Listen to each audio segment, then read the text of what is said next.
আসসালামু আলাইকুম। আজকে পবিত্র রমজানের প্রথম দিন। আমরা সবাই ভোরবেলায় সেহরি খেয়ে রোজা রেখেছিলাম এবং সবাই আমরা সুস্থভাবে রোজাটা আজকে পালন করেছি। আর আমাদেরকে নাই জানিয়ে আমাদের এক নন মুসলিম ভাইজানের নাম হচ্ছে জ্যোতির্ময় মণ্ডল। উনি আমাদের নাই জানিয়ে এই যে আমাদের যে ইফতারের ব্যবস্থা আয়োজন উনি আমাদেরকে নাই জানিয়েই করে রেখেছিলেন।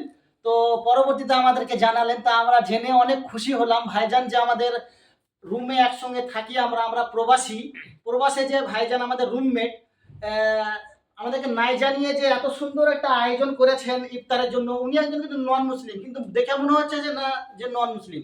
আমরা সবাই ভাই ভাই একসঙ্গে থাকি। আর এই যে কত সুন্দর, আলহামদুলিল্লাহ সুম্মা আলহামদুলিল্লাহ, কত সুন্দর একটা আয়োজন করেছে, কিন্তু এতে আমরা অনেক খুশি। আপনারা সবাই খুশি তো ভাইজান? সবাই খুশি যে আমাদের নন মুসলিম ভাই জ্যোতির্ময় মণ্ডল উনি যে আমাদেরকে নাই জানিয়ে একটা আয়োজন করে রেখেছেন, এতে কিন্তু আমরা অনেক খুশি। তো আমরা ভাই, সবাই আমরা ভাই, কিন্তু তো সবাই হানাহানি না করে আপন আপন ভাই, আমরা সবাই ভাই বলে করবেন। আর রোজা সবাই আপনারা সুন্দরভাবে পালন করবেন। সবাই সুস্থ থাকবেন, ভালো থাকবেন। আলহামদুলিল্লাহ সুম্মা আলহামদুলিল্লাহ, আমিন সুম্মা আমিন।